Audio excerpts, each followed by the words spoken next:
Welcome to the classic media presentation of the original uncut Japanese language version of Godzilla. This is Steve Ryfle, and I'm the author of a book called Japan's Favorite Mon-Star. And I'm Ed Godziszewski, publisher and editor of Japanese Giants magazine, and author of the Illustrated Encyclopedia of Godzilla. This is the one that started it all, and there's a lot of ground to cover, including the historical background to the film, the people who made the movie and why they made it, and even though Godzilla is indeed a man in a suit, we'll discuss the special effects and how they were very creative and even innovative for the time. For a long time, people were aware that there was a director's cut of this movie, but it was very difficult, if not impossible, to find it outside of Japan. But that really all changed in 2004, the 50th anniversary of the film's original release date. That year, Bruce Goldstein, who's the head of the Film Forum in New York City, released this version of the movie to cinemas all across the United States. And not surprisingly, it was something of a revelation. Suddenly, people realized that there was more to Godzilla than just the second-class, campy status that Japanese science fiction films had been accorded over time. They saw that Godzilla had the power to move an audience emotionally and create a sense of horror and even to make a political statement. So while the Burr version has gone down in history as a typical 50s atomic monster movie, this version is really considered a classic, and it's one of the better Japanese films ever made. Godzilla was first released in Japan on November 3 of 1954, just about 9 years after the end of World War II, and everybody seems to know by now that Godzilla is considered a metaphor for the atomic bomb. But there was another event that's gone largely forgotten in the history books that provided an even more direct inspiration for the making of the movie. If you were sitting in the audience in Japan back in 1954, this opening scene with a fireball erupting in the middle of the ocean and the sinking of the freighter boat, these things would have been eerily familiar to you. This scene is a rather direct reference to a nuclear tragedy that occurred in Japan earlier that same year. On March 1 of 1954, the United States tested a 15-megaton hydrogen bomb at the Bikini Atoll in the South Pacific, and a Japanese tuna boat called the Lucky Dragon No. 5 was sailing dangerously close by. The boat was showered with fallout from the explosion. Some of the crew members became extremely sick, and one man actually died of leukemia several months after they returned to Japan. And if you notice, the life preserver on the boat in this scene is inscribed with No. 5, a reference to the Lucky Dragon No. 5. This became a major news story in Japan in the spring of '54. There was a tuna scare. People were afraid to eat the tuna, and there was a petition drive to ban the bomb. At this time, one person who was following the story was Tomoyuki Tanaka, a movie producer at Toho, which was one of the 5 major movie studios in Japan in those days. Tanaka had just spent the first 3 months of 1954 trying to put together a co-production between Japan and Indonesia titled Beyond the Glory, and it was going to star Ryo Ikibe, who was one of Toho's top actors at the time. But there was a lot of lingering political tension between the two countries. Japan had occupied Indonesia during the war, and now Indonesia wanted compensation. So in the midst of all of this political intrigue, the film project was suddenly canceled. Suddenly there's a huge hole in Toho's release schedule because this was supposed to be one of their big pictures for 1954. So Tanaka was in a bind, and he had to come up with a replacement project fast, and something that would really be equally as big as what was canceled. As Tanaka himself was fond of relating and very often embellishing the story, he was flying back to Tokyo from Jakarta with his big project dead in the water, and he didn't have anything to offer his superiors as an alternative. So looking out the plane window and down at the ocean, the H-bomb test and the Lucky Dragon tragedy kind of came to his mind, and suddenly an idea started forming in his head. What if a nuclear explosion stirred a giant prehistoric monster sleeping on the ocean floor? And what if that monster attacked Japan? As far as Japanese movies were concerned in the mid-1950s, a giant monster movie was something of a radical idea. There really had never been one before, and science fiction and horror films were pretty rare. But Tomoyuki Tanaka was first and foremost a businessman, and he was probably well aware of a film called The Beast from 20,000 Fathoms, which was released in America the year before, in 1953. And Tanaka was probably also very aware that King Kong had been re-released internationally in 1952, and it was very, very successful. It actually made more money that year than it did the first time it was released back in 1933. It's fairly obvious that Tomoyuki Tanaka was heavily influenced by The Beast from 20,000 Fathoms, at least in the early going, because his pitch to the studio heads was titled The Giant Monster from 20,000 Miles Beneath the Sea. And the truth is that Godzilla and The Beast from 20,000 Fathoms have essentially the same basic plot idea, but as Godzilla evolved, it turned out to be something far darker and sadder and more poignant than any American monster movie of that time period. After Tanaka got the green light for his production, the title was changed to Project G, and G did not stand for Godzilla, as you might expect. It actually stood for Giant. The monster's name actually wouldn't be decided upon for some time. This movie was originally supposed to be directed by Senkichi Taniguchi, who was the director on the aborted Indonesian co-production, but Taniguchi declined the assignment, and instead, a young director by the name of Ishiro Honda was given the job. And Honda was not the first choice for this film, but his life experience really made him ideal for a film with such a strong anti-war and anti-nuclear theme. In the late 30s, Honda was training to be a director at Toho Studios, but he was drafted into the Japanese Imperial Army 3 separate times over a span of 8 years. He served as a foot soldier during the Japanese occupation of China, and in 1945 he was taken a prisoner of war for almost a year. And while he was held in captivity, he learned of the atomic bombings and Japan's surrender. And then when he returned to Japan after the war, he and his fellow soldiers traveled through the decimated city of Hiroshima, and they saw the terrible devastation and the human suffering of the atomic bombings firsthand. This experience haunted Honda, and he often claimed that it had a major influence on the way he directed Godzilla. To Honda, Godzilla was not so much a metaphor for the bomb, but actually a physical manifestation of it. Before the war, Honda was being groomed to direct family dramas for female audiences, and he had also shot a few documentaries, which may explain the documentary-like atmosphere of the destruction sequences in this film. Just before he got the job to direct Godzilla, he made 2 war movies with extensive special effects, so he was already acquainted with another of the film's key players. And that, of course, was Eiji Tsuburaya, the legendary father of Japanese special effects. Eiji Tsuburaya was perhaps the most indispensable member of the creative team. Godzilla was an ambitious and unprecedented project, so it really needed someone who could take the title monster off the page and bring it to the screen. Tsuburaya had made his mark on the Japanese film industry with his work on propaganda-style war dramas, which Toho had produced in the late 30s and 40s. Those war movies featured special effects that were quite elaborate for the day, using detailed miniature sets and pyrotechnics, including one movie in which Eiji Tsuburaya staged a reenactment of the Pearl Harbor attack in miniature, and it was so well done that after the war, the occupation censors thought it was actual Japanese military stock footage. Now the story shifts to Odo Island, and the legend of Godzilla starts to unfold through the superstitions of the people there. Honda brought a number of actors to this location in Mie Prefecture, but he also used a lot of the local villagers to film these scenes. They have a real authentic feel because when you see the local people in the crowds and they have these weather-beaten features that have been hardened by years of exposure, you really believe that these are actually the islanders who are doing this. These scenes taking place on Odo Island provide an insight into how King Kong influenced the filmmakers, either consciously or unconsciously. The people of Odo Island are certainly not as primitive as the natives on Skull Island. This is essentially a community of fishermen and their families living in a rustic little village somewhere off the Japanese coast, but it essentially serves the same purpose. All the scenes that take place here are moody and dark, such as this day for night scene. And these people are cut off from modern society, and their customs and lifestyle are still rooted in the past, in days when people believed in legends. And this gives Godzilla a sense of the supernatural, and even though we'll get a scientific explanation for the creature's appearance later on, it's really only a theory. We never actually see the atomic explosion that supposedly reawakened Godzilla. This is one of the distinctive and very interesting differences between this movie and other atomic monster films of the 1950s. In The Beast from 20,000 Fathoms, for instance, the film opens with a nuclear explosion and then the monster emerges from an iceberg. So the direct cause and effect is explicit.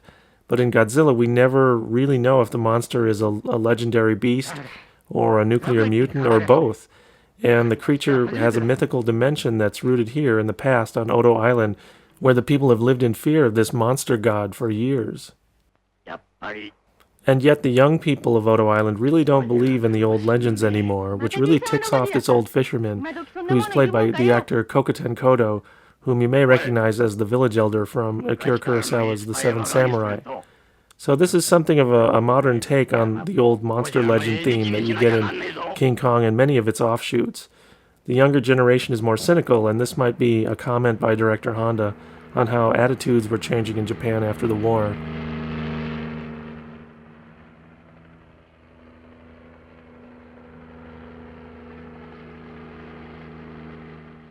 This is one of several scenes in which a reporter named Hagiwara tries to get to the bottom of the shipping disaster story. Hagiwara is played by character actor Sachio Sakai. Sakai doesn't really have that important of a role in the drama. He's just there to link certain scenes and plot threads together. And this is pretty typical of Honda's films, using reporters who, in keeping with their occupation, tend to unearth details integral to the advance of the story. Sakai's role actually, parallels that of Raymond Burr in the U.S. version, and most of his scenes were actually replaced by Burr in that version.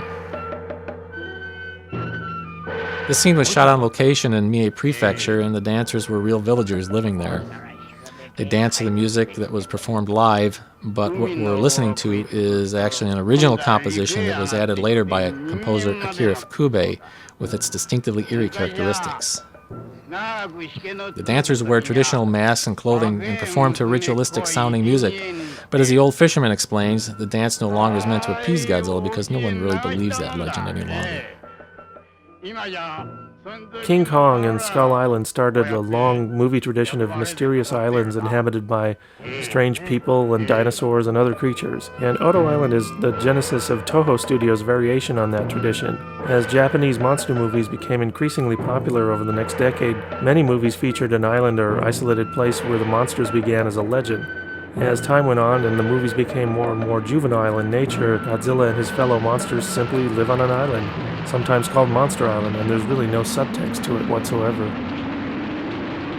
In the original draft of the Godzilla story by Shigeru Kayama, the monster made its first appearance during this typhoon scene, but when the story was turned into a full screenplay, Honda decided to hide the monster until later in the movie. And so in this scene, only one person actually sees Godzilla, and the monster remains off camera, and the man pays with his life. The fact that Godzilla's first appearance occurs during a fierce storm, and the idea that anybody who comes face to face with Godzilla will pay with their lives, just further reinforces the idea that the monster is more than just an animal. It's kind of a chilling irony that Masaji, the sole survivor of the ship disaster, relives his ordeal here, coming face to face with Godzilla and finally meeting his demise.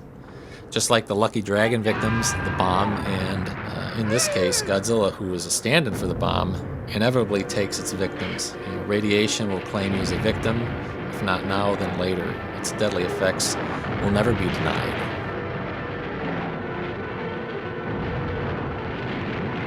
And if you watch carefully here, you can also see a glimpse of the monster's foot as it smashes into Saji's house. Ifukube's score for this scene starts out with a few slow, eerie notes and quickly builds to a frenetic pace as the typhoon intensifies. The melding of Ifukube's music and Honda's direction here makes this an intense and actually frightening scene. Recreating Mother Nature's wrath was one of Eiji Tsuburaya's specialties. Effects that involved water were always among the most difficult to do, since water can't be really miniaturized, and by its very nature, water is almost impossible to control. The tidal surges against the village were created by stagehands who overturned barrels of water and poured it into a small tank where the miniature shoreline was built. And the overall effect is completely convincing. Like many of the effects done in this film, the subdued lighting and the nighttime setting not only helps to mask flaws in the effects, but it also creates a rather eerie and mysterious atmosphere for this kind of scene.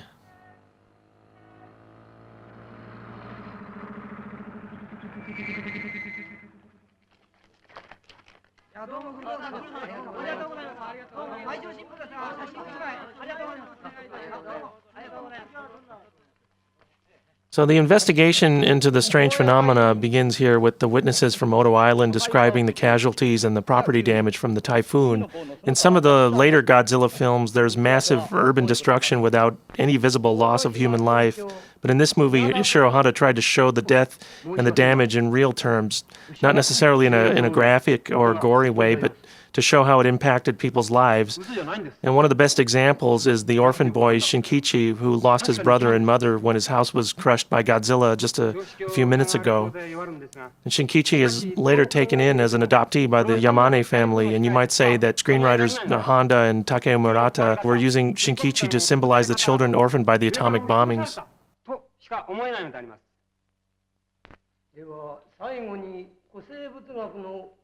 山根恭平博士のご意見をお聞きします。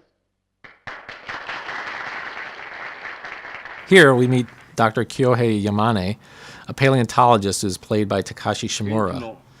His presence gave Godzilla an instant credibility with audiences. He was a top-line actor in Japan, and he was fresh off his role in Kurosawa's Seven Samurai. Dr. Yamane is one of the voices of reason in this film, and he'll take the rather unique stance of trying to unravel the mystery of Godzilla as a way to save humanity from the effects of the bomb. It's a recurring theme in Honda's films that he puts more faith in scientists and ordinary people than in the government or in the military.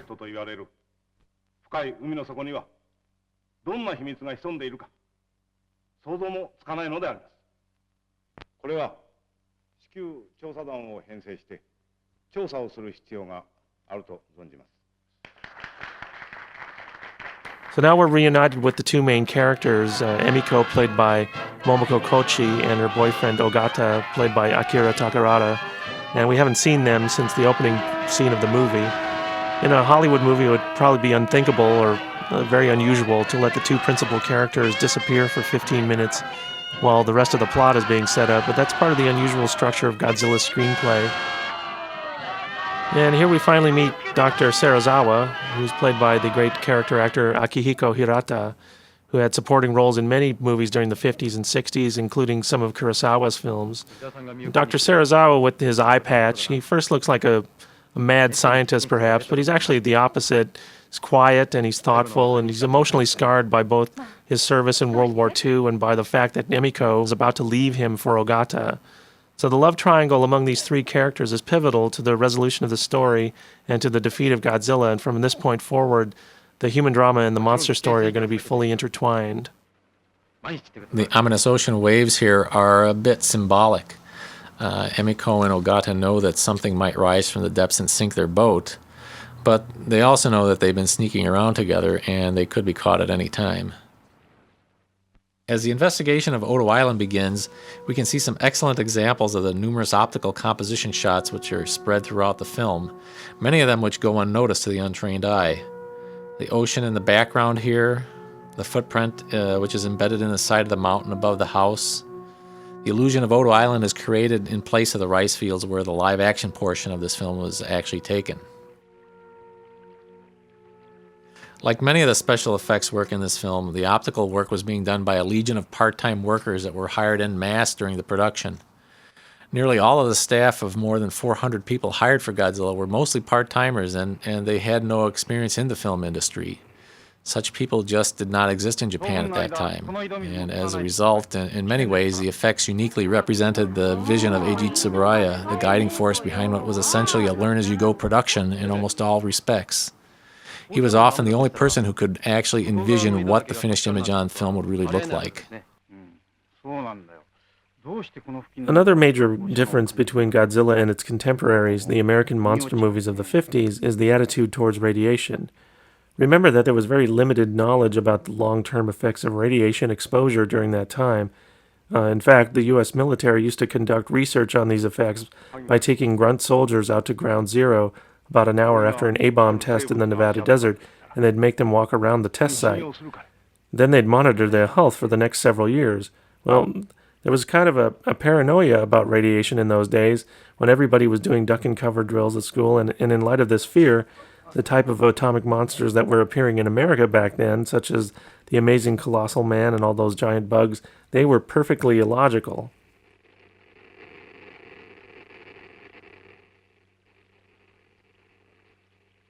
But watch here as Dr. Yamane and the others are surveying Godzilla's footprint, this deep depression in the soil.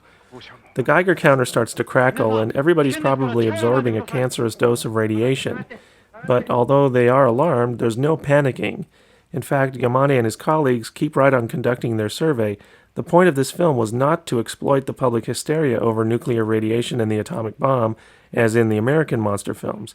It was to draw attention to this problem, the arms race and the potential for world annihilation. And the point was to do as Dr. Yamane does, to try and find a way out of this mess, to use science and reason to find a way out of this problem.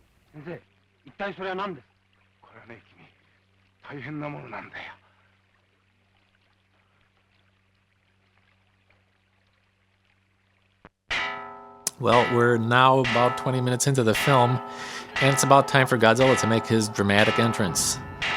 Before that, here's another optical effect that is easily overlooked. Look closely at the shot of the village from the top of the mountain, and you can see Godzilla's footprints spanning the landscape to the ocean, clearly marking the path which the monster took across the island during the earlier typhoon.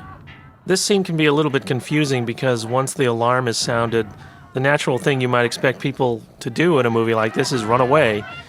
But if you look carefully, you notice that the villagers are running uphill with spears and other weapons in their hands. They're actually running to fight the monster and defend their village. They're not terrified yet, simply because they haven't seen the creature and they don't know what they're up against.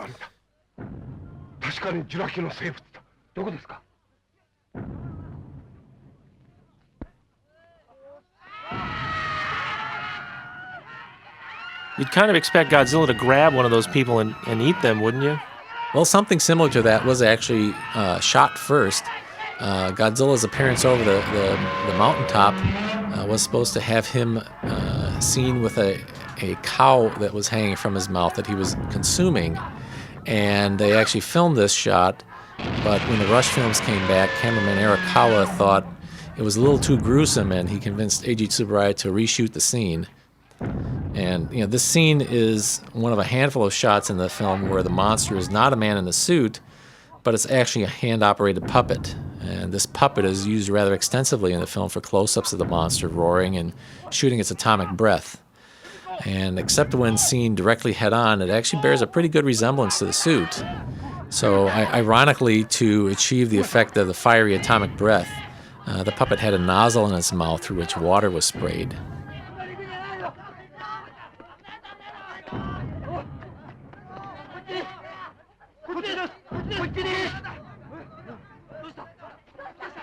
Wrapping up this whole sequence of optical effects are Godzilla's footprints on the beach. The footprints were painted onto glass with acrylic paints and inserted into a masked-off area of the live action. And this matte painting is flawless. Dr. Yamane's lecture in front of the Japanese senators here contains the same kind of pseudoscience that was prominent throughout American atomic monster movies of the time. But his theory that Godzilla is an undersea dinosaur reawakened by a hydrogen bomb test seems to be kind of a bold statement for a Japanese movie made in those days, just 2 years after the American occupation forces and their film censors had left the country. So you notice that Dr. Yamane does not name America specifically as the culprit in those tests, and in fact never in the movie is America directly blamed. Some critics over the years have misinterpreted Godzilla as an anti-American film when in fact it's more simply anti-nuclear and anti-war. This is also where Dr. Yamane gives the monster the name Gojira, after the Odo Island legend. And there are several stories about the origin of Godzilla's name. The most popular story is that Gojira was the nickname of a burly stagehand who worked on the Toho Studios lot, his name being a compound of the words gorilla and Kujira, which is Japanese for whale. In 2003, a Japanese television program claimed to have identified this man as an actor named Shiro Amikura. He was a bit player, a Toho contract player in the 50s, but not everybody's convinced that that's true, because it's hard to believe the man who Godzilla was named after could have remained anonymous for 50 years almost. Many people close to the production have said that this story of the man called Gorilla Whale was really just a myth. Director Honda's wife, for example, said she thought that the name Gojira was just made up by producer Tanaka and her husband and some other people involved in the production. And Haru Nakajima, who's the actor inside the Godzilla suit, says that he remembers Toho holding a contest at the studio asking employees to come up with names for the monster.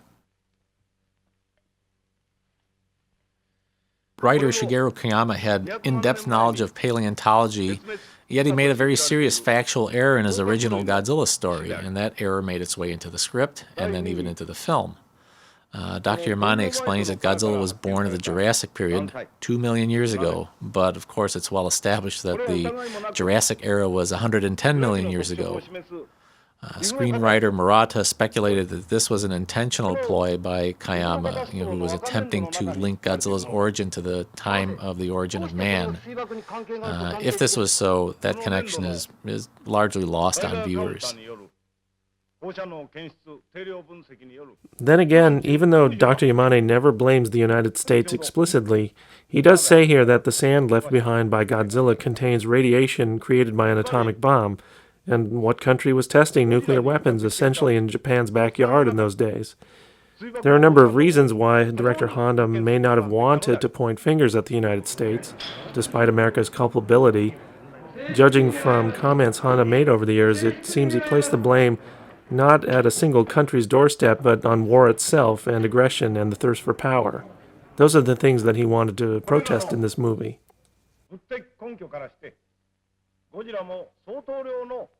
Now, this is an interesting exchange that was almost completely deleted from the American version of the film.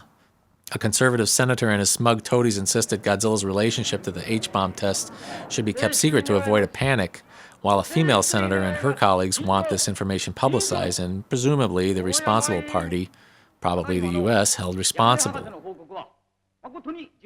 Yeah, it's kind of interesting that Honda uses a female senator to advocate going public with that news. In nearly all of his science fiction and monster films, Ishiro Honda gave key parts to the female characters, whereas in American science fiction movies of that time, women were merely supporting characters. There were no Ripleys in those days. In Honda's movies, the women often played a pivotal role. For instance, in this film, Emiko will have to betray the confidence of Serizawa in order to essentially save the world. And at the time this movie was made, Japan was really between a rock and a hard place politically. It was reliant on the United States for its security, and at the same time the United States was entering a nuclear arms race with the Soviet Union, and both the countries, the United States and the Soviets, were testing gigantic H-bombs. The Korean War had just ended, and the seeds of Vietnam were already being sown, so Japan was surrounded by conflict and potential conflict. And from the way this scene ends with the petty infighting among the politicians, it's clear that Ishiro Honda didn't put a lot of faith in bureaucrats to deal with a major crisis again.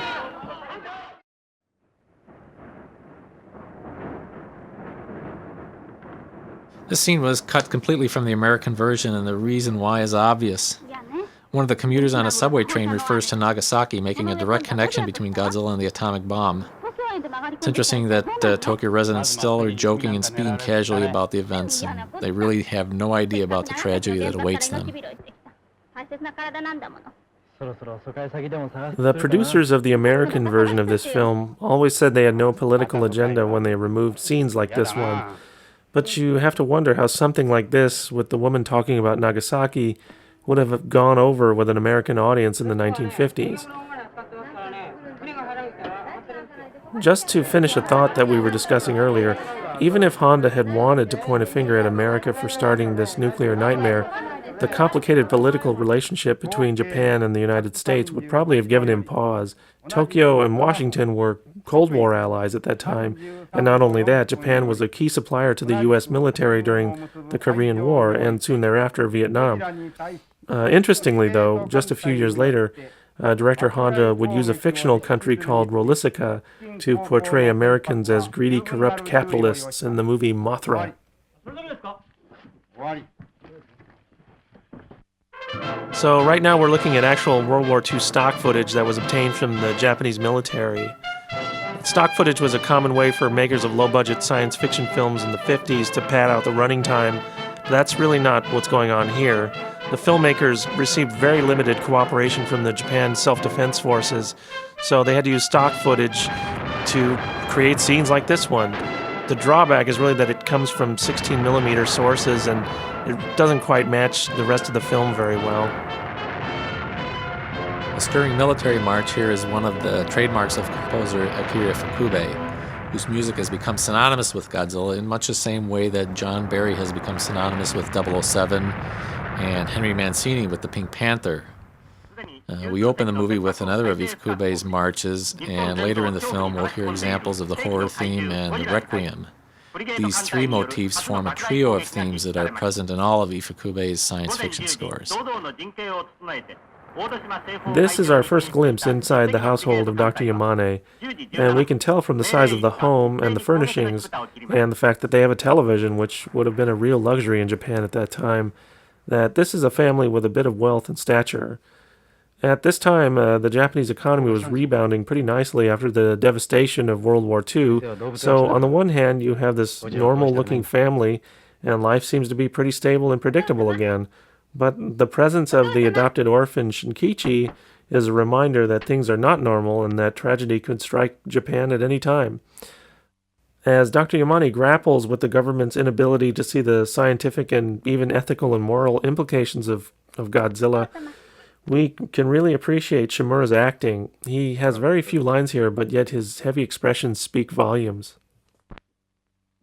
Wasn't Dr. Yamane actually supposed to be quite different the way the story was originally written? Yes, quite a bit different. Writer Shigeru Kayama had pictured Dr. Yamane as a mad scientist type of character. He was wearing a cape and living in a secluded Gothic mansion, and he acted hysterically when the military tried to kill Godzilla. He wasn't really a terribly respectable character when compared to Shimura's version.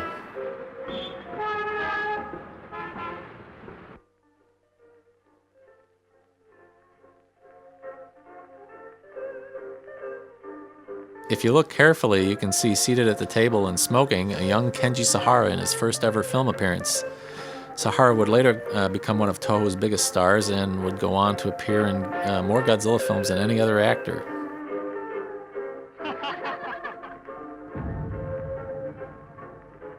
And this is the same couple who were comparing Godzilla to the destruction of Nagasaki a few scenes ago aboard the commuter train.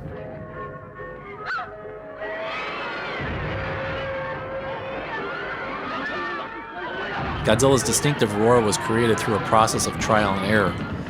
The Foley artists started with recordings of the roars of large animals such as lions and tigers and birds of prey, and they mixed, they matched, reverberated, reversed many combinations, and still nothing distinctive ever resulted.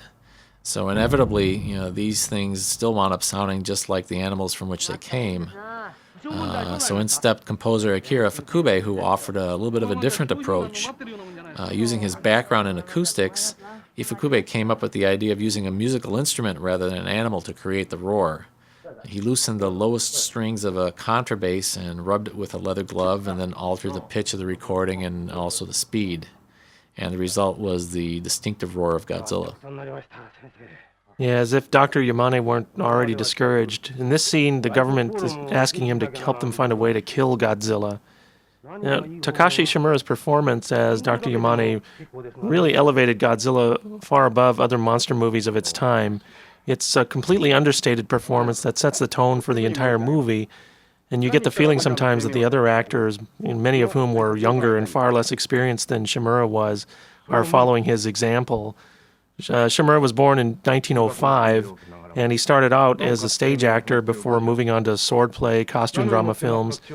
He had a small role in Kurosawa's first film, Sanshiro Sugata, in 1943, and he eventually became one of Kurosawa's principal players, along with the likes of Toshiro Mifune and Tatsuya Nakadai.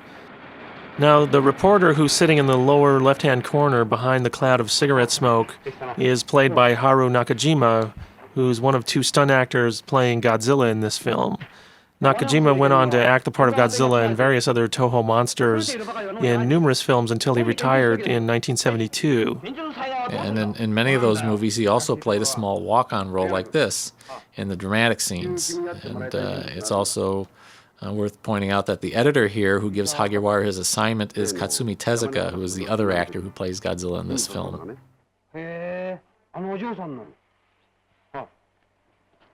In this scene, Ogata and Emiko are finally getting ready to break the news to Dr. Serizawa. I am hardly an expert on Japanese culture, but this aspect of the story, the breaking off of the arranged marriage between Emiko and Serizawa, seems to carry far more thematic weight than would be visible to the naked eye, especially to a non-Japanese viewer.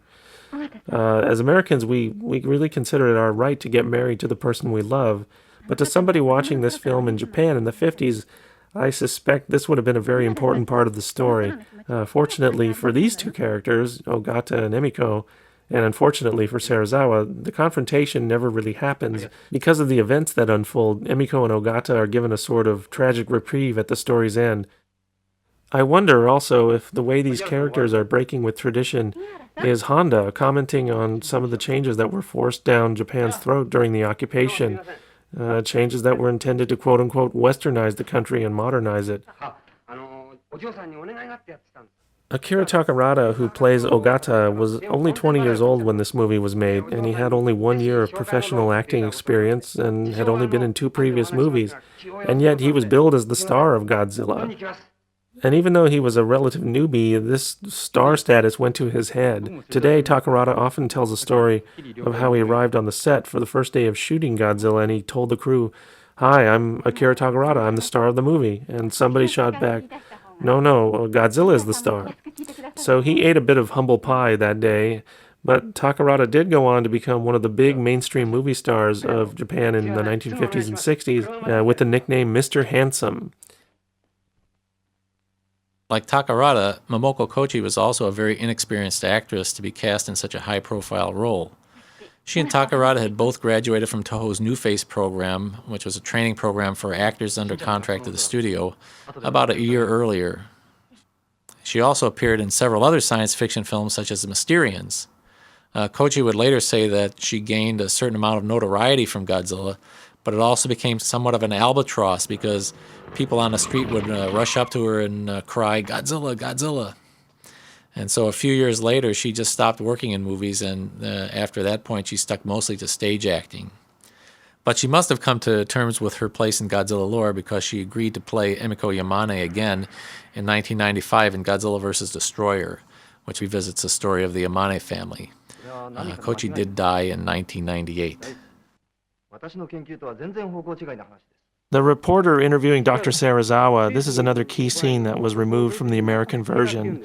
There are rumors that Dr. Serizawa is working on some sort of experiment that could help in the fight against Godzilla, but the scientist won't respond to the questions from the reporter. And one of those questions, where Hagiwara implies that the rumors are coming out of Germany, has led some people who've written about this film over the years to conclude that Dr. Serizawa must be a sinister scientist who collaborated with the Nazis on weapons research during the war. I think more likely an explanation is simply that the reporter's bluffing. He's trying to get some information. He's saying anything to provoke a response, but obviously it doesn't work. Actually, I kind of think this speculation seems largely unwarranted, especially since Serizawa is presented as a tragic hero. He's a man of peace who's actually appalled by the destructive implications of his discovery, and indeed he makes the ultimate sacrifice to be sure that it's never used for an evil purpose. That such a man could have been considered as someone who was a Nazi collaborator flies in the face of what we know about him. So Akihiko Hirata was only 26 years old when he played Serizawa, and he really only had slightly more experience than Akira Takarada and Momoko Kochi, the two leads. Dr. Serizawa is a quiet character. He really doesn't have that many lines of dialogue, but Hirata really did a great job of portraying his inner turmoil and the moral dilemma he's facing. But Dr. Serizawa, actually, he had an even smaller part in the original treatment, didn't he? That's right. In Shigeru Koyama's draft, Dr. Serizawa appeared only twice, and he was not even engaged to Emiko. Ishiro Honda and Takeo Murata added the subplot of the romantic triangle to give Dr. Serizawa's character an added layer of conflict and tragedy, particularly at the film's climax.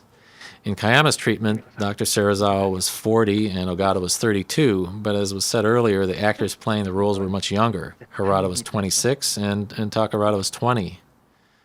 When the cast was originally chosen, Akira Takarada was supposed to be playing Dr. Serizawa and Akihiko Hirata was to play Ogata. This is a story that has been rumored for years, but Akira Takarada recently confirmed it. Director Honda decided to switch the roles, and he honestly made the right decision because it's hard to imagine the fresh-faced young Takarada playing such a heavy role like that of Serizawa. Even Akihiko Hirata seems a bit young for the part he's playing, but he's so committed to the role that you kind of forget how youthful he appears. You notice how the relationship between Emiko and Serizawa has this formal feel to it, and you contrast that to her relationship with Ogata. In their very first scene together at the beginning of the movie, Ogata had taken a shower and he was walking around in his undershirt. Serizawa was almost never seen with Emiko, yet she and Ogata are nearly inseparable, so it's no wonder that Dr. Serizawa knows what's going on behind his back. There's really definitely something very creepy, too, about Dr. Serizawa. His darkly lit house looks kind of like a European villa. It kind of reminds me of something out of the Universal horror films. He listens to Western classical music, which makes him seem a little eccentric. And his basement laboratory really isn't a far cry from those Frankenstein films. It's dark and mysterious and full of test tubes and beakers and machines and all this weird paraphernalia. He's clearly somebody who's both obsessed with and disturbed by his own work.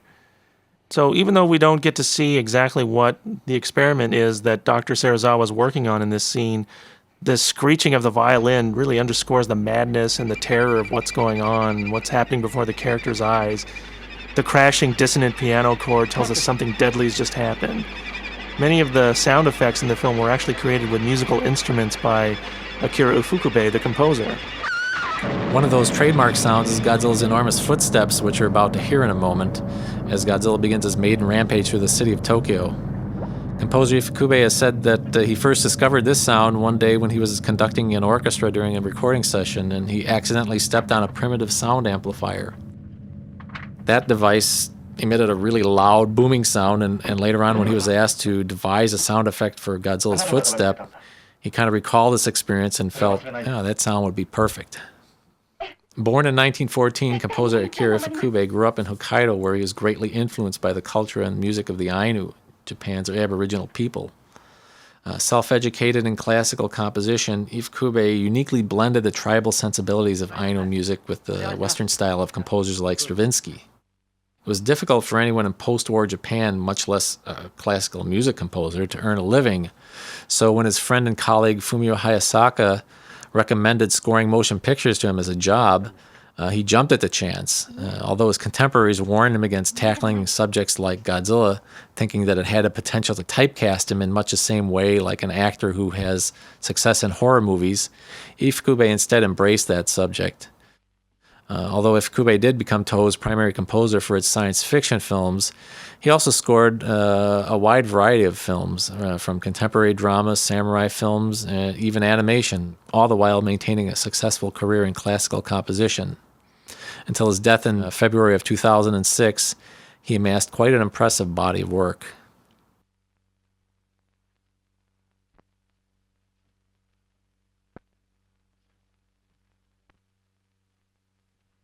In his monster movies, Ishiro Honda almost always focused on an ensemble of characters who were connected by family or their jobs, rather than a singular protagonist. This is yet another way that Godzilla differs from Western monster movies, but beyond that, it's just a fundamental difference between Japanese movies and American movies in general, and it probably reflects contrast between their two cultures more than anything. There really is no hero in this story. Honda always preferred to show how a tragedy would affect a cross-section of intertwined lives, and to show how the group pulled together to react. So, even though Akira Takarada is billed as the star of this movie, his character doesn't take front and center stage. He's part of the overall canvas. And in fact, Ogata is pretty passive through much of the movie until his final confrontation with Serizawa over the oxygen destroyer.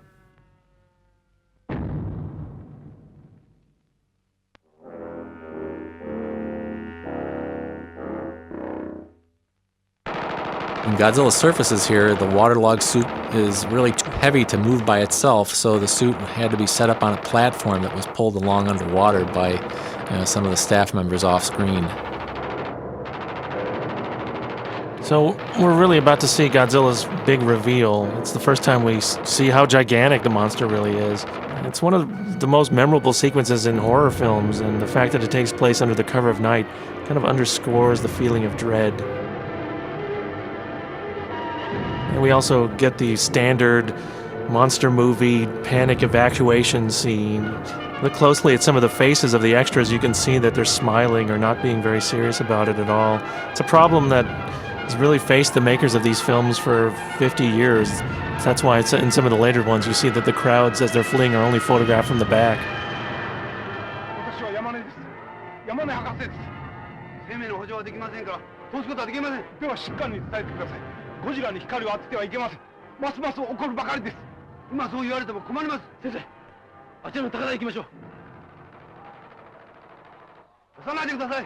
Now this scene takes place in Shinagawa, which is a major transportation hub between Tokyo and Yokohama, and Godzilla's going to walk right into the path of a speeding train. This is one of the most exciting sequences of the film, and it's also one of the most cleverly filmed. This scene required an elaborate setup. 6 miniature train cars had to be manually pushed into the frame as Godzilla's foot came down at just the right moment, with pyrotechnics detonating at the moment of impact. It had to be done in one take because if they made a mistake, a new set of train cars would have to be built for a retake. Sadamasa Arakawa, who was Eiji Tsuburaya's chief special effects cameraman on Godzilla and many of the other films, he had to lay flat on his stomach because the camera was positioned on the floor of the set. Special effects director Tsuburaya yelled action, and Arakawa panned the camera and followed the train. Haru Nakajima, the stunt actor, brought Godzilla's foot down and smashed the train. Everything seemed to go well, but Arakawa wasn't quite convinced that he'd gotten the shot perfectly. So later on, he was running the film through a magnifier, and he thought he saw a studio light stand in the bottom right corner of the frame. And Arakawa was terrified because he knew that Tsuburaya did not tolerate careless mistakes at all. So later on, when everyone was viewing the dailies in the screening room, Arakawa was sweating bullets. But luckily, the light stand wasn't visible in the shot. And years later, Arakawa still vividly remembered that incident and wondered if his career might have ended right there on the spot if the shot had been ruined. This scene was probably one of the most terrifying to audiences of the day, as Godzilla is directly attacking humans, biting the train car, and people are either being crushed or falling to a horrible death, and you get to see that those who have escaped are cowering in fear. The death toll must really be high. This is one of the few times in Godzilla films where we actually see Godzilla killing humans. Though it's always implied, rarely is it so graphically played out as it is here. But as the years went on and Godzilla became a franchise and an entire genre of these movies flourished, Toho's policy was usually to avoid showing the monsters killing people. Yeah, but you think of films from the 60s like War of the Gargantuas and Godzilla vs. the Sea Monster, which showed the quote-unquote bad monster eating people. So the policy wasn't absolute, but yeah, as you're saying, as time went on, these pictures played to younger and younger audiences, and Toho was certainly conscious of that. But in this film, the theme is really all about war and death, so nobody's safe. In his later science fiction films, Ishiro Honda would routinely feature a scene like this one, an international conference of world leaders who were banding together against the giant monsters threatening Japan. But here, the Japanese are really left to solve the problem themselves. The authorities have decided the best way to fend off Godzilla is by constructing essentially a giant electric fence along the Tokyo perimeter. There's a lapse of logic here. They don't say exactly how they know where or when the monster will come ashore, so the fact that they build the electrical barrier in just the right place, in just the nick of time, it's really quite an accomplishment. Wasn't this handled a little bit more realistically in the original story? For sure. In Kayama's original story, the barrier took several weeks to build, as you might expect, and during that time the city had to be evacuated. This situation itself led to a lot of civil unrest when Godzilla didn't appear right away. People wanted to go back to their homes, and while it's an interesting and maybe more believable scenario, from a pacing standpoint, it really didn't work when the final script was written.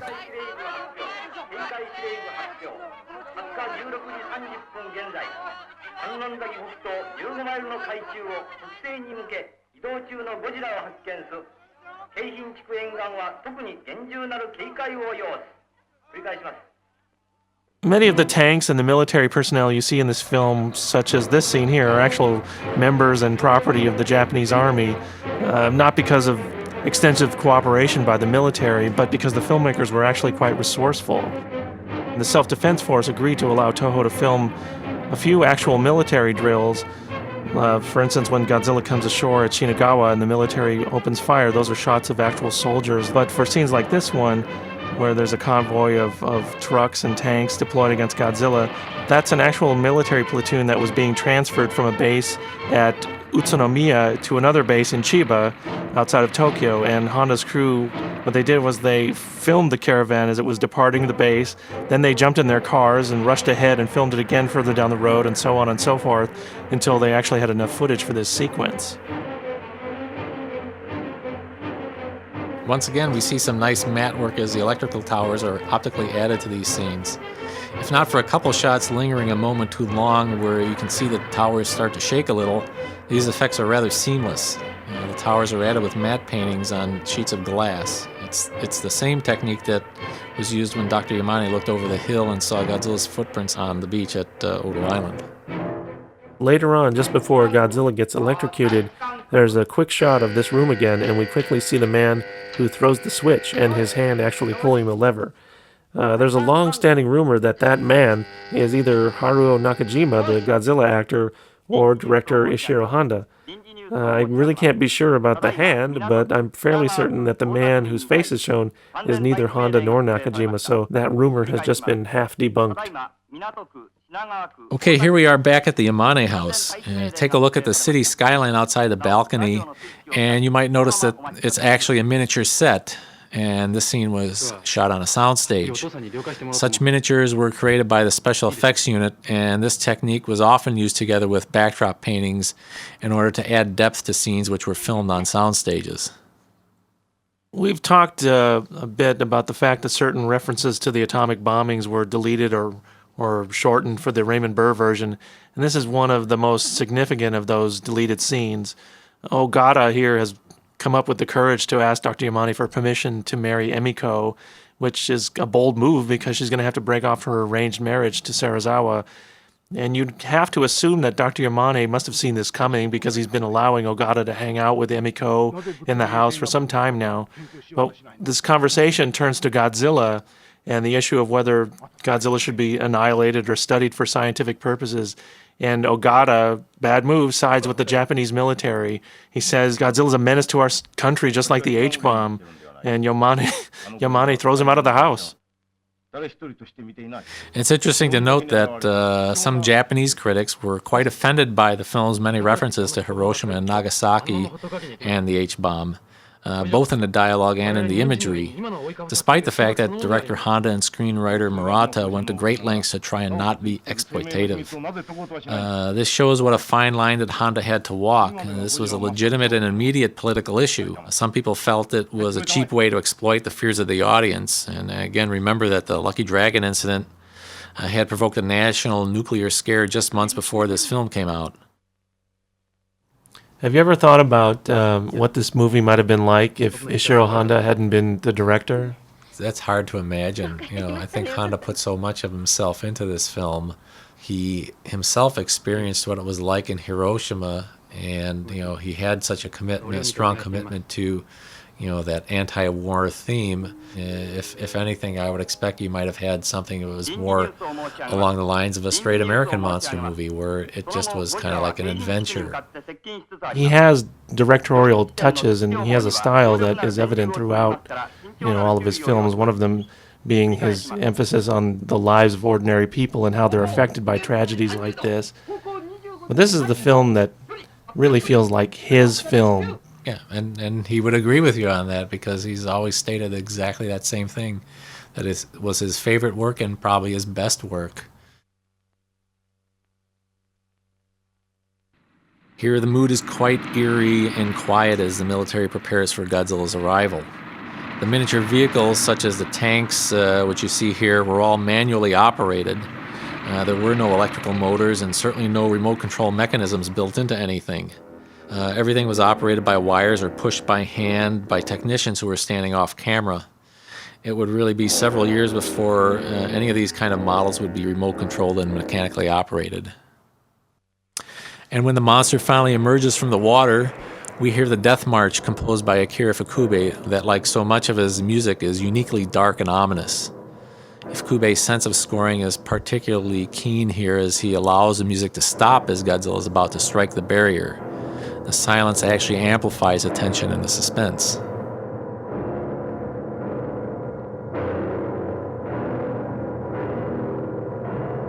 When Godzilla melts the high-tension towers here with his atomic breath, it's really one of the most famous scenes in monster movie history, and it's also a really good example of the innovative spirit of Eiji Tsuburaya and his special effects crew. Yes, towers and wires, if they were made of metal, it would have required a tremendous amount of heat to melt them. So as a practical alternative, two of the staff came to the rescue and devised a very simple means of achieving this effect.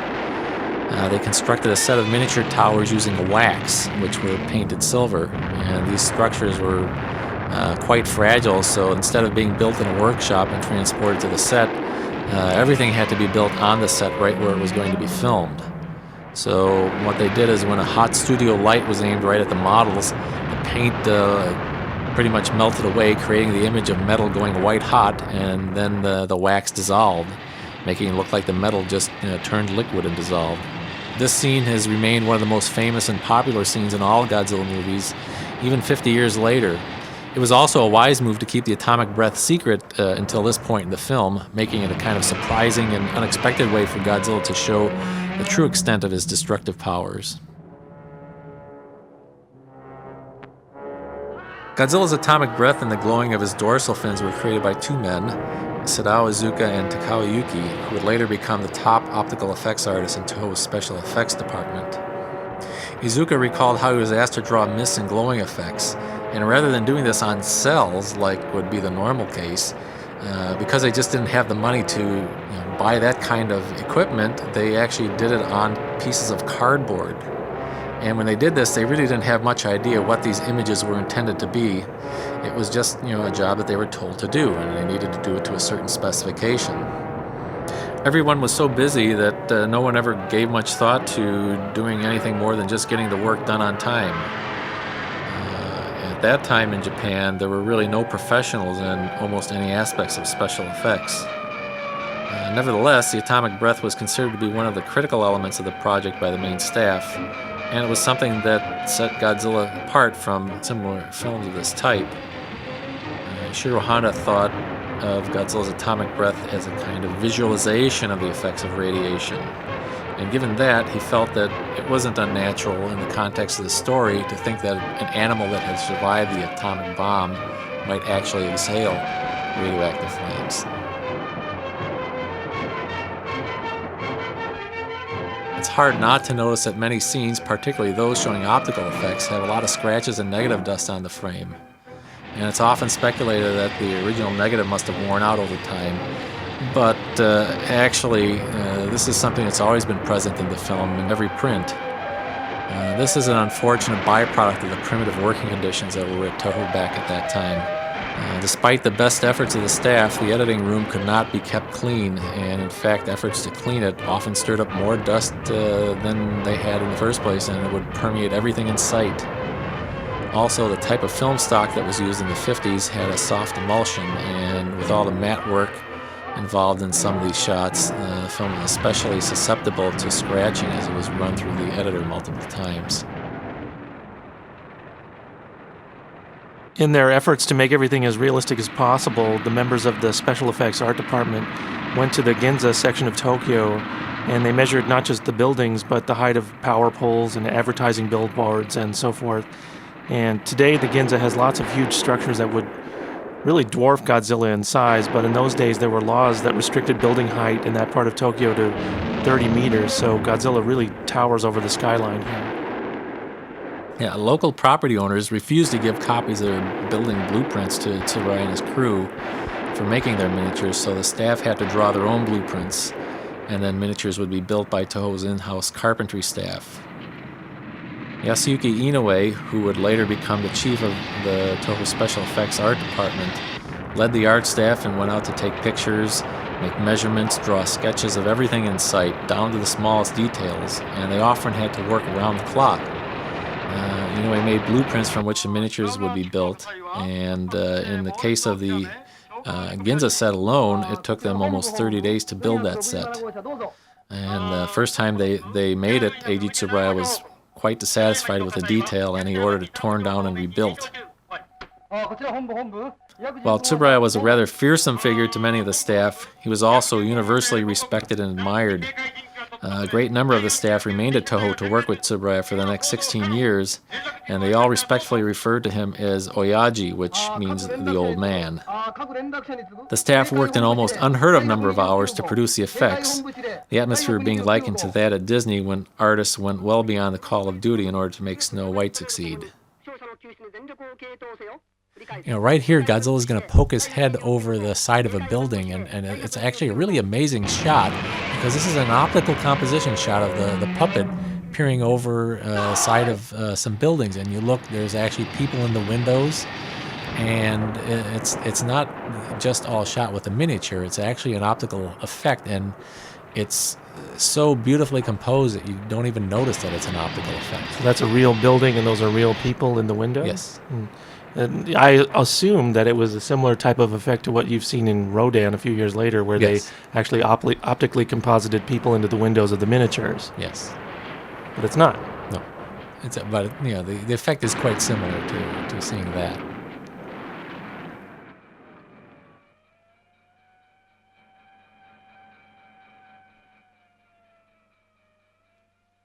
All throughout this destruction sequence, director Honda hammers his theme home, showing the human damage toll again and again as innocent civilians lose their lives by the thousands.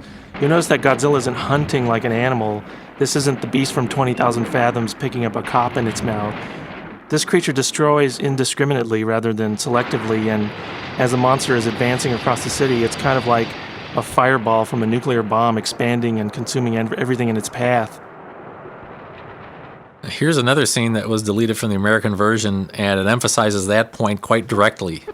This woman tells her children that they'll be joining their father in heaven soon, implying a reference to victims of the atomic bomb, or more likely to soldiers who died in World War II. It's an example of how Honda puts a human face on the suffering caused by Godzilla, and by extension, nuclear war. Not even women and children are safe from Godzilla's destruction, which is every bit as indiscriminate as the toll of war.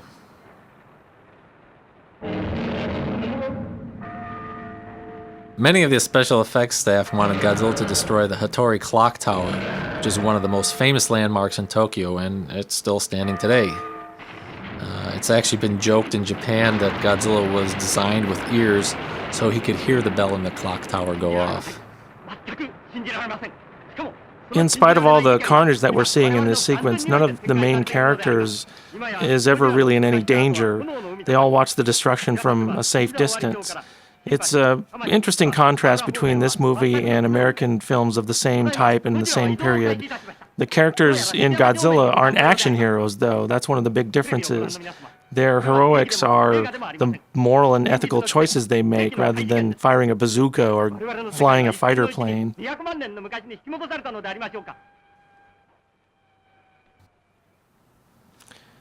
Everybody talks about how Godzilla, attacks Tokyo, but the fact is really that Godzilla hasn't attacked Tokyo in every film, and he really has never destroyed it as thoroughly as he does in this movie. Yeah, not a bit.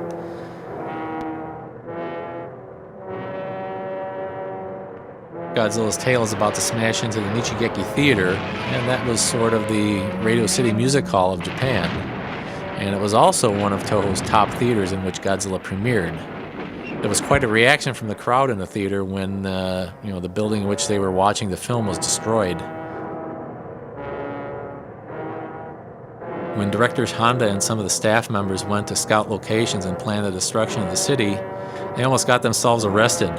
They went up to the roof of the Matazakaya department store, and their discussion went something like, we can knock down the Hattori clock tower over there, and let's set fire to this building over here, maybe we can blow up that building over there, and so on. A security guard happened to overhear this, and he informed the police about the matter, and they proceeded to stop the group for questioning on their way out.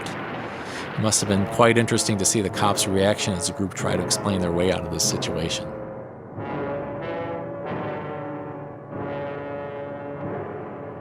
The destruction of the Diet Building, the Japanese House of Parliament, was the very first scene to be filmed by the special effects crew at the start of the production, and it was quite problematic. Godzilla was supposed to destroy the main section of the building, but when Haruo Nakajima tried to destroy the miniature, it didn't crumble correctly, and despite all the work on the set, only a close-up of Godzilla's leg smashing through the side of the building was used in the film. You can notice that the long shot of Godzilla looming over the Diet Building is actually a composite shot of the real Diet Building and the actor in the Godzilla suit. Now, the Diet Building was larger than most other Tokyo buildings at that time, so in order to make Godzilla appear taller than the building, the miniature was actually built to a smaller scale than the other buildings. Of course, today, the Diet Building, by Tokyo standards, isn't all that gigantic.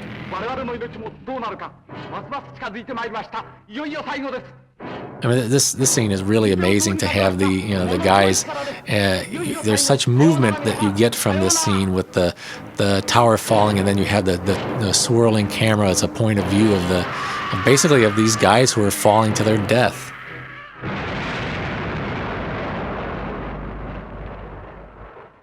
We've talked about the atomic bombings and the Lucky Dragon, and another event that this film would have stirred horrible memories of back in the day was the American fire raids over Tokyo in March of 1945. B-29 bombers incinerated the city for 3 straight days and killed about 100,000 people. And these scenes of Tokyo on fire are really a not too subtle reminder of what happened in the final months of World War II. The flames were created with kerosene-soaked rags that were actually placed along the edge of the miniature set and lit on fire. The miniature Tokyo set was composited with footage of the actual city, which is why it looks so fairly realistic. This is the famous Kachidoki Bridge, which is an extremely intricate structure for which no blueprint could be found at the time. So Yasuyuki Inoue went out to the bridge and spent a full day measuring and sketching and waiting for the bridge to open and close, all so that he could make his own blueprint. Unfortunately for Mr. Inoue, after all this time and effort, about a week or so later, the bridge builders found the original blueprint and forwarded it to Toho for them to use. One of the common complaints of the actors in this film was that they had no frame of reference for what Godzilla would look like or how tall he really was, so it was pretty hard to react to the monster or to settle on how high they should be looking. And at that time, huge structures such as Tokyo Tower did not yet exist. As Godzilla retreats into the ocean, we see wire-controlled miniature planes that are very similar to those used in many of the Toho war films from more than a decade earlier. As an ex-aviator, Tsuburaya took great pleasure in filming aerial special effects, though unfortunately some of these shots clearly show the wires which support the planes and the missiles. This scene again uses the military march that was heard in the opening credits when the army went into action and again during the middle of the rampage. Despite the fact that this cue seems to underscore the attack of humanity against Godzilla, this theme actually came to represent Godzilla's own theme over time. When Ifukube resumed scoring films in the 1990s, it became Godzilla's official theme, and to this day, this is the music that the general public most associates with Godzilla. As Godzilla wades further and further out to sea, take a look at the artillery shells that the fighter planes are firing at him. They collide with the sky backdrop, and then they fall straight down into the water tank. You know, as a kid, it always struck me that these missiles were just exploding in the air and then dropping into the ocean. I guess, you know, as a kid, you can kind of rationalize these things a lot easier than you can when you're an adult. I actually find that I can rationalize it more now as an adult than I did as a child.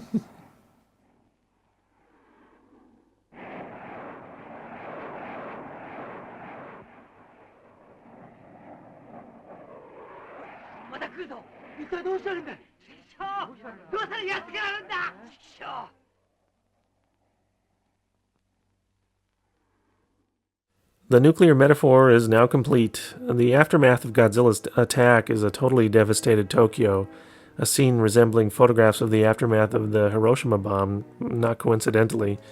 To Japanese moviegoers in the 50s, this might have also been a reminder of the days after the Tokyo fire raids, or to the older generation, perhaps even the destruction of the Kanto earthquake. I am hard-pressed to think of another monster movie, or any type of movie for that matter, that illustrates destruction on such an epic scale.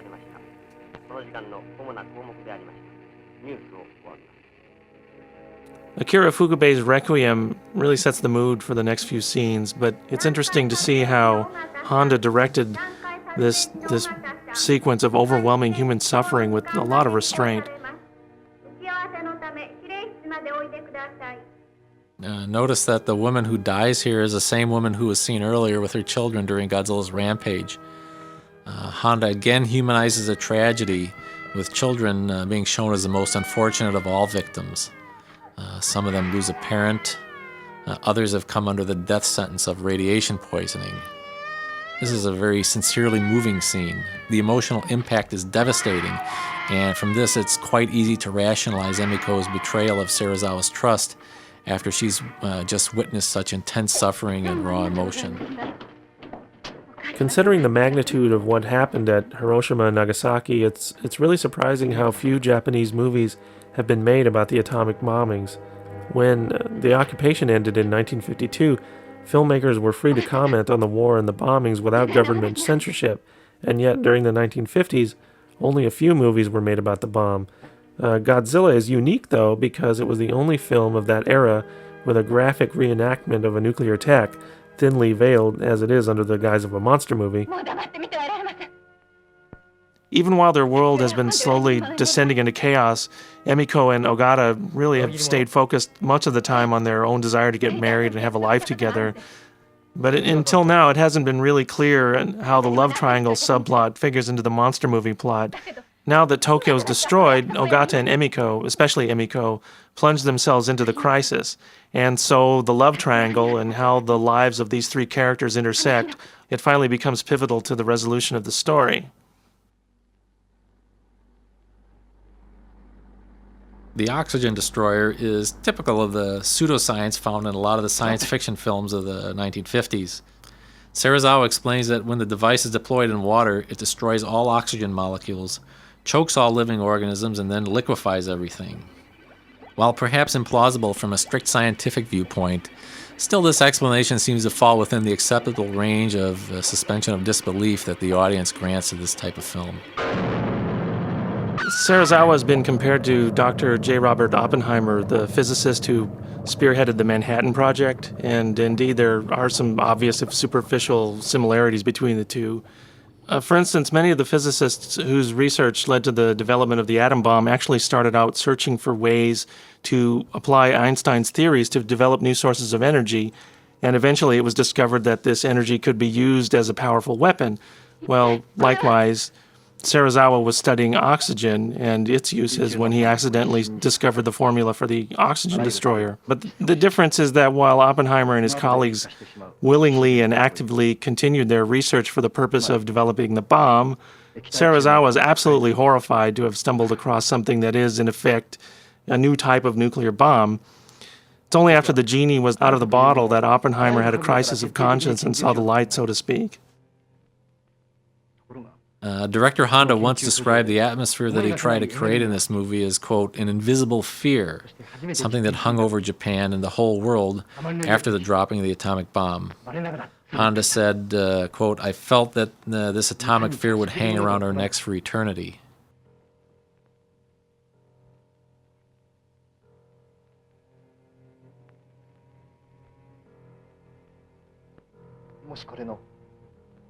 We talked about how Honda seemed to put more faith in men of science than the government or the military, and this scene underscores that idea. Serizawa has revealed his terrible secret, and here he and Emiko are discussing the implications of the oxygen destroyer. Serizawa tells Emiko that the device is as powerful as a nuclear bomb, and that it has the power to totally destroy mankind. This scene is essentially a reenactment of the type of conversation that a scientist, or anybody for that matter, who stumbles unexpectedly upon a technical breakthrough that holds so much destructive power, would have with himself. What do I do now? Can this be used in a positive way? What if it falls into the hands of warmongers? So it's as if Honda is pleading with the scientific community to stop this madness of the arms race. And if you do inadvertently invent another doomsday weapon, it's your obligation to never reveal it. It's rather interesting to think that Honda might have hoped that other scientists would have a conscience like Serizawa does. Obviously, Honda never met Edward Teller. Serizawa tells Emiko, "I'll make sure the results of my experiment will be destroyed in the event of my death," and she replies, "I understand." But as we'll see later on, perhaps she doesn't understand the full meaning of what he's telling her here.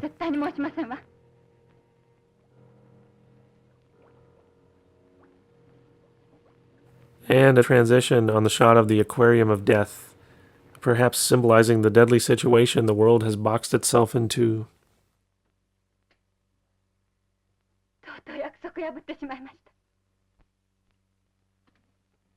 When Ogata realizes that Emiko isn't having second thoughts about him, he perks up a bit and he gives her an arm's-length hug. The two young lovers never so much as embrace, and that's another cultural difference that gives this movie a different feel.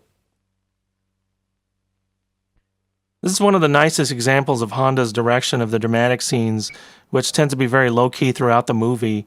There have been subtle hints that Serizawa cares for Emiko quite deeply, such as when we saw him standing at the dock watching her leave on the boat. But Emiko says in an earlier scene that she loves him like a brother, so the feeling isn't mutual between them.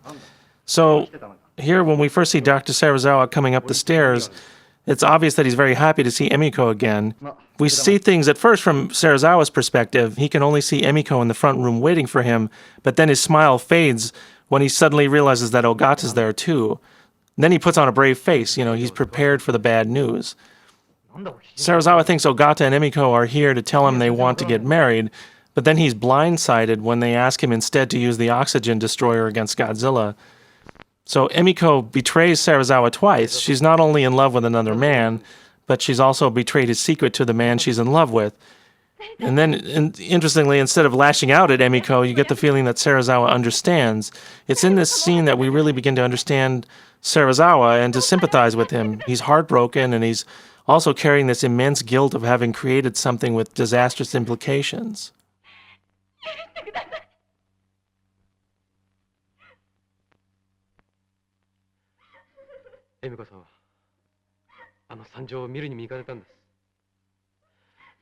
Even though it feels so much different than an American monster movie, Godzilla has what is essentially a Hollywood-style three-act structure.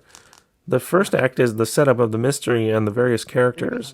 The second act begins with Godzilla's first appearance and ends with the destruction of Tokyo and all appears lost. And in the third act, the heroes race to save the country before it's too late, and that's what these scenes are all about. It's the same basic framework, but because it's done without the Hollywood histrionics, you might not recognize this.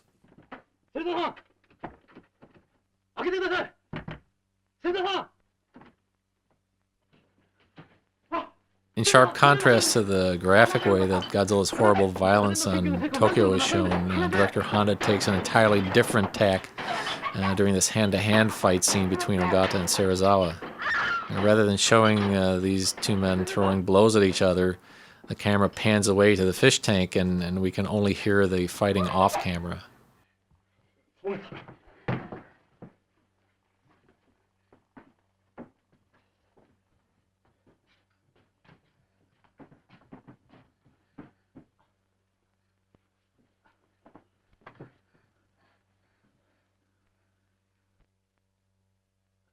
Watch the expression on Serizawa's face here. You can tell he feels badly about wounding Ogata, even though Ogata is basically stealing his fiancée from him.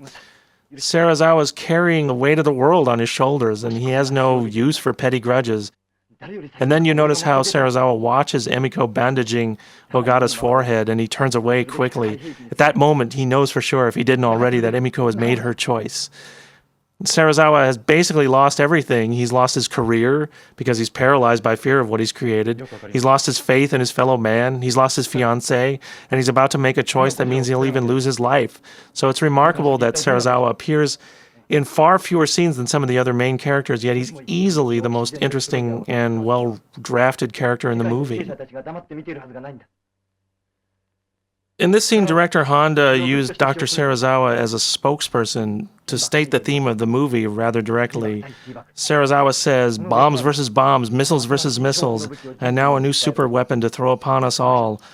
I can't allow that to happen. It's not just a line of dialogue, but a plea for sanity in the world. Again, this film is, more than 50 years old now. It was made just as the nuclear arms race was in high gear, and both the Soviet Union and America were testing these gigantic hydrogen bombs that made the A-bombs dropped on Japan look like firecrackers by comparison. And half a century later, the threat is still there. Film is just as relevant now as it was then. And as we mentioned before, director Honda seems to have more faith in science than he does in the military, which is rendered completely powerless, and then the politicians who can't get anything accomplished. It's the two scientist characters, Dr. Yamane and Dr. Serizawa, who are trying to do the ethical and humane thing. But on the other hand, the movie also recognizes that it's the reckless pursuit of scientific advancement that got the world into this mess in the first place, whether it's Godzilla or the atomic bomb.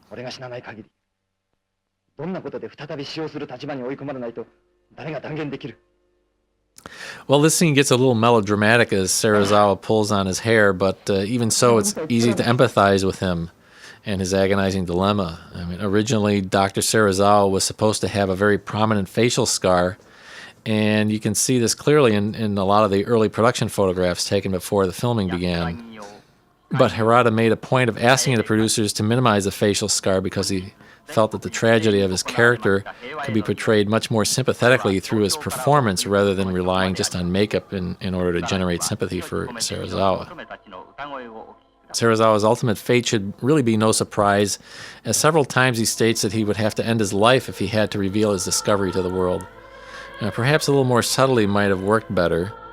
Ironically, by truncating the dialogue from this scene, the U.S. version makes Serizawa's sacrifice at the end both unexpected and much more emotionally devastating. Both Serizawa and Yamane are wrestling with their own crisis of conscience. Serizawa is wondering, should I keep secret a major scientific discovery that is potentially disastrous, even though it could help bring about an end to this tragedy? And Yamane's problem is a mirror image of Serizawa's. Yamane's wondering, should I assist the government in killing Godzilla and ending the tragedy, even though a potentially vital scientific discovery will be lost?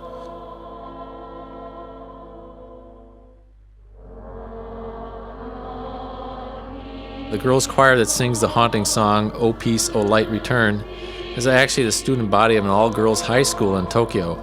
Akira Fukube himself conducted the recording session, leading more than 2,000 girls in performing this emotional song.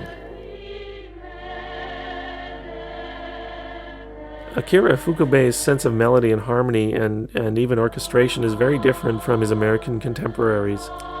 He really often avoided the typical major and minor modes that are so common in Western composition, and instead he favored the 12-tone scale. Some of his music can sound harsh and brash and even dissonant to the point of being somewhat unnerving to the listener, and this made his work very effective for the subject matter of a monster movie. But his work in this movie is some of the most quote-unquote normal-sounding music he ever composed for a movie of this type, particularly this beautifully haunting melody.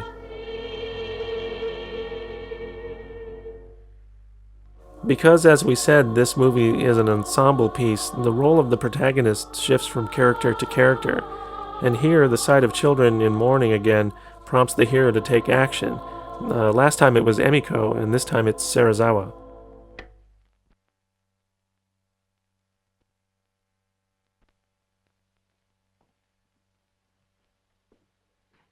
I have read some writings about this movie where Ogata's headband in this scene is interpreted as some sort of symbol of the Japanese fighting spirit, but personally, I just think he has a bad cut.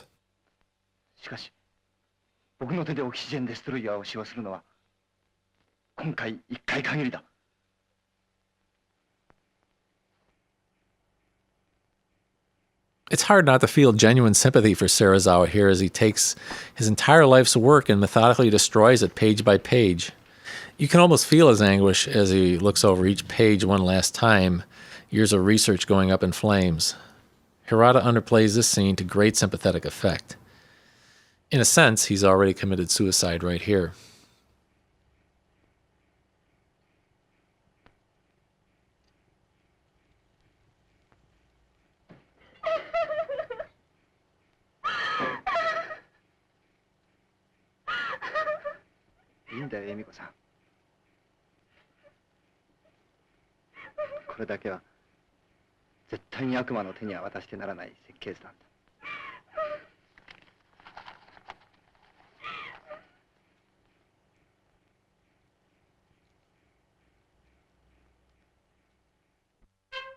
We've reached the final moments of the movie now, and all the main characters are reunited on a ship in Tokyo Bay for the final confrontation with Godzilla. We find out here that Ogata not only works for a shipping line, but he's also an expert deep-sea diver. It's a rather convenient plot device, as he's going to guide Serizawa, who is a novice diver, to the bottom of the ocean to detonate the oxygen destroyer.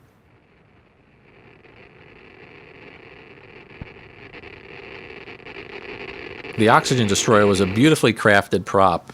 Two of them were actually made.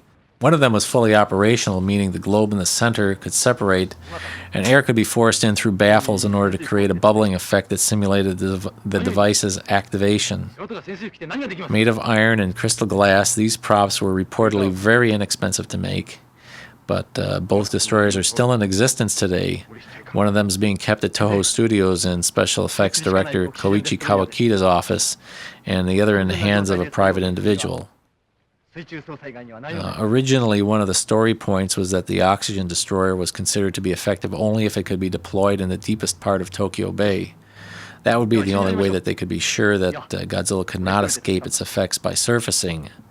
So to that end, once Godzilla is located, Serizawa and Ogata descend and use flashing lights to draw Godzilla's attention so that they can lure him to the deepest part of the bay before activating the weapon.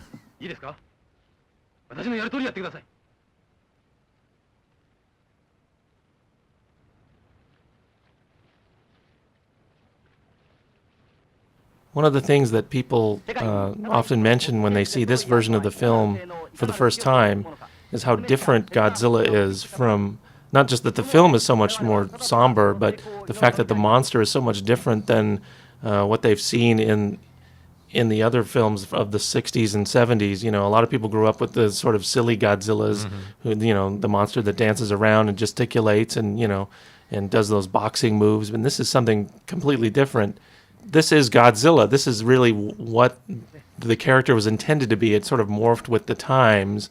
That Godzilla from the 60s and 70s is a Godzilla in some ways in name only. It's a different creature, isn't it? Yeah, and well, you know, it really depends on when your first exposure to these films was. You know, in my case, it was the early 60s, and so I'm kind of used to Godzilla being a much more serious character and you know, a much more ominous, you know, threatening kind of a villain, and you know, he's not in any way humanized in these first few films, except maybe to some extent in King Kong versus Godzilla. But definitely. Yeah, but and surprisingly, that was the first one I saw. But you know, I guess as a little kid, you don't quite comprehend some of that stuff. I'm more impressed by just the visuals and the aspect of what the monster is.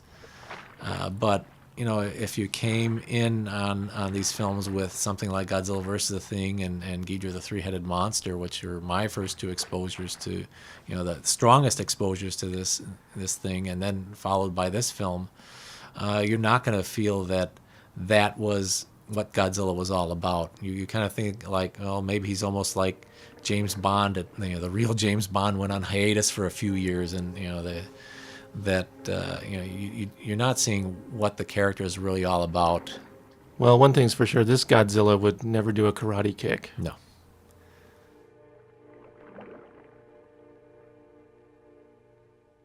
In the early Godzilla movies, it was extremely rare to see Godzilla in his underwater habitat.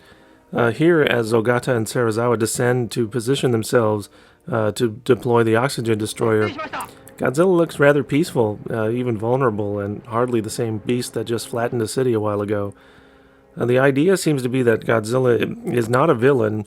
The monster is a victim, just like mankind, and its destructive rampage is a response to or a result of what happened to it, like an aftershock of the nuclear explosion that awakened the monster.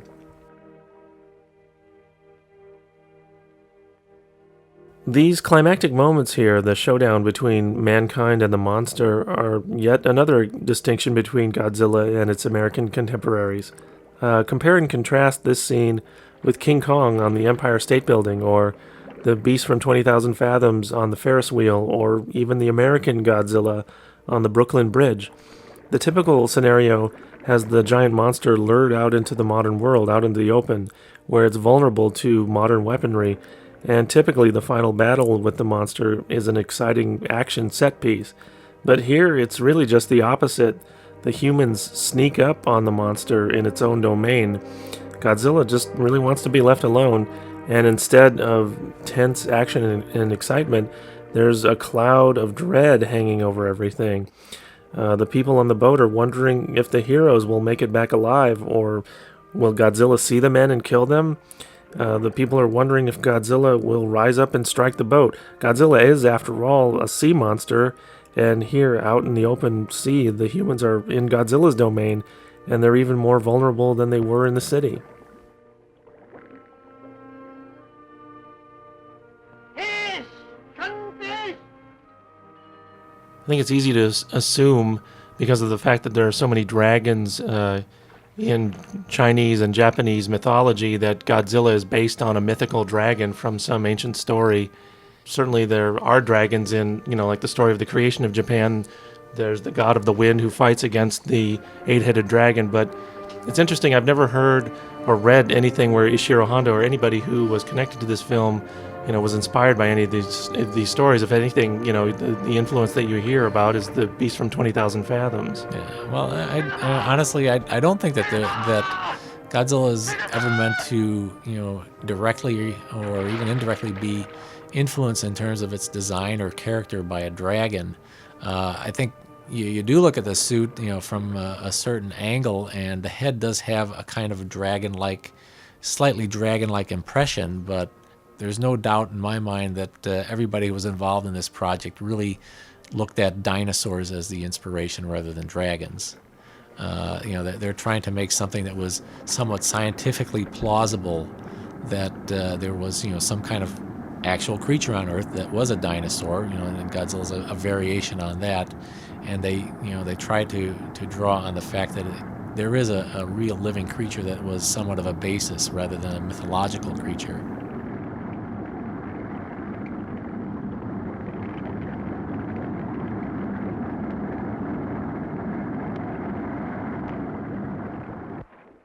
The drama of Dr. Serizawa's death is underscored by the character's final words, "Farewell, be happy together." Finally, we're hit by the full measure of his personal suffering. He's been aware all along that Emiko and Ogata are involved with each other. His death provides him an honorable way out of their personal dilemma, as well as a means for preventing the oxygen destroyer from ever becoming a threat to humanity. He quite literally sacrifices his life personally and professionally. He may have seen it coming, but his sacrifice still resonates. A rather eerie piece of music, like a dirge by composer Ifukube, underscores the death scene here as Dr. Yamane doffs his hat for the fallen Serizawa. The tension doesn't break here. For a moment it seems as if Serizawa has died in vain as the monster rises to the surface and lets out one last agonizing roar before descending and disintegrating. Notice, by the way, that a small-scale Godzilla hand puppet was used for these scenes rather than an actor in a suit. There's a lot going on in this scene as the reluctant hero and the rather innocent villain meet their tragic and intertwined fates. As the ocean bubbles violently and the miniature boat is nearly capsized, there's a surreal moment where water splashes onto the camera lens. This had to have been a mistake. This kind of acknowledgement of the camera, this breaking down of the fourth wall, is completely out of sync with the rest of the movie, but I rather like it because it adds a human touch to a movie that was really a handmade, built-from-scratch project all the way from top to bottom. Shortly before he died, Ishiro Honda said Godzilla was meant as a call for disarmament. Here at the end of the film, why aren't people rejoicing that the monster has been defeated? If this were a Hollywood monster movie, it would probably be ending on a much higher note. The characters are weeping for Serizawa, of course, but something with even deeper implications is on the mind of Dr. Yamane and by extension of director Honda. Dr. Yamane restates the film's message in unambiguous words here. If we keep on conducting nuclear tests, another Godzilla may appear. Nowadays, we would think of that dialogue as the prelude to a sequel, maybe, but Honda didn't have more Godzilla movies in mind. He wasn't naive enough to believe his movie could change the world, but he certainly was trying to make a political statement. Most everything that's ever been written or said about Ishiro Honda describes him as a gentle man, a sensitive man with a humanist streak. He was drafted into the military and served his country during the war, but in watching this film, you can draw the conclusion that Honda's wartime experience made him very pessimistic. Some of the things we've seen in this movie, entire cities flattened, people being vaporized by atomic fire, hospitals full of dead and the dying, those aren't just the typical things you see in a monster movie like this. Those are not so very subtle reflections of what happens when a country like Japan travels headlong down the wrong path. Those are the images of a country defeated and of a world that's doomed to end this way. So Godzilla can be seen as a total repudiation of war and all it stands for from a director who experienced it firsthand. And despite the importance and timeliness of this message, a lot of critics panned the film, some in a rather cruel manner. Prior to his death, actor Akihiko Hirata was quoted as saying, "I always wondered why this movie did not get the reputation it deserved back when it was released. I don't understand why movie critics and other media could not take that movie as a protest against the hydrogen bomb testing and nuclear weapons, and the fear and anger against that. I don't understand why they couldn't get it." Well, it's taken quite a long time, but thanks to the efforts of the people who brought this film to America and to DVD, people are finally starting to get it. Godzilla is not a camp classic from the age of lowbrow science fiction movies, but it deserves to be looked at as a bold statement against war and weapons of mass destruction. And it's also one of the best monster movies of all time. Thanks for joining us.